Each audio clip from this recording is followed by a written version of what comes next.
To save an image in the program is like all other programs basically, with a little bit of a twist. But first let's cover saving. You could save by clicking on the save icon here and it will save the image that's on the screen, or you could go to File, click on Save, or use the keyboard shortcut Control S and it will bring up this menu and let you save the file in different formats just by changing the format type here. But let's explain the different formats. Usually or let's say all the time, you want to save your file as an LND or a work in progress. The file that's on the screen right now is a JPEG file, which basically means everything is glued down. I can't move anything on the screen and I can't change the papers or anything. So if I switch over to an LND file, now everything here is movable. I can move this tree, I could change the pavers, I could move these plants here, I could take out the grass if I wanted to. So that is an LND. It's editable. So if you save a picture and you don't save it as an LND and you want to make a change to it, it's just going to be way harder. It can be done, but it's just going to be a lot more work and time than simply just clicking save in the right format. So this is what you would do. If I wanted to save this picture, say I'm done and I just finished it, I would go to File, Save As, and change my files of type to LND and then give it a name. And we'll just call this one LND Save. So now that file is saved, though it looks just like the JPEG. So let's say I want to send this file to a customer. You cannot send them an LND file because unless they have the program, they can't open that file. So you need to save it in a more common format. JPEG is a good one because it's a smaller compressed file. So you would go back up here and go File, Save As, and we'll change the files of type to JPEG.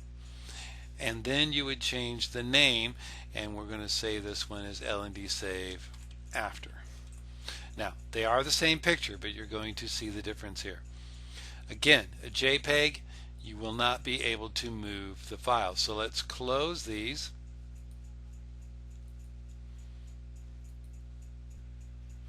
Now I've reopened both images that I just saved. We have the Save LND and we have the LND After, which is the JPEG. Again, I can't move anything on the JPEG, and on the LND everything is movable and changeable. So let's take a look at the file size. So if you look at the LND file, it's about 11 megabytes, 10.8, and the JPEG file is less than 1 megabyte. So this file is 10 times larger than the other file. So it's going to be slower to also email. But again, remember, nobody could open it unless they own the same program. So that is why you want to save it in both formats. The LND is for you to make changes. The JPEG is to send to others for viewing. Now I'd like to take a minute to talk to you about where you save your images. First of all, I'm using Windows 7, so my folder structure may be different than Windows 8 or Windows 10. I personally like Windows 7 better and I find it easier to use, so I'm old school in that way. But this is the problem that I see all the time. People don't know where they save their images because they just take the default setting that the computer gives you, which is going to be my pictures, under my computer somewhere, or my PC in Windows 10. So do you really know where that is? So if I go up here to my name in here and I want to go to my pictures, and then I would see I really don't have any pictures in here because I never save my pictures under my pictures because of the file settings of where it is. You never know where it really is. Now, if you don't have this problem, you don't have to listen to what I'm saying. You could turn the movie off now.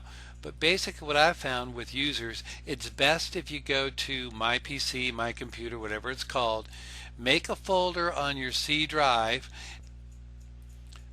and I'm going to make a new folder and I'm going to call it Projects. and then I'll open that folder, and in that folder I may make another folder called, say, the Smiths, and that's where I'm going to save all my designs that I did for the Smiths. Then I would make one for the Joneses and save them accordingly so that they're easy to find. So when I go to the C drive, I go down to my projects, everything's going to be organized by my customers, and all the files are going to be in that folder. It's just easier to find things. Just like if you put things in a filing cabinet and you file them correctly, they're easier to find next week or next year or 10 years from now because there's some logic behind it. So you could do whatever you want, but those are just my suggestions on that from my experience in dealing with people who can't find their files.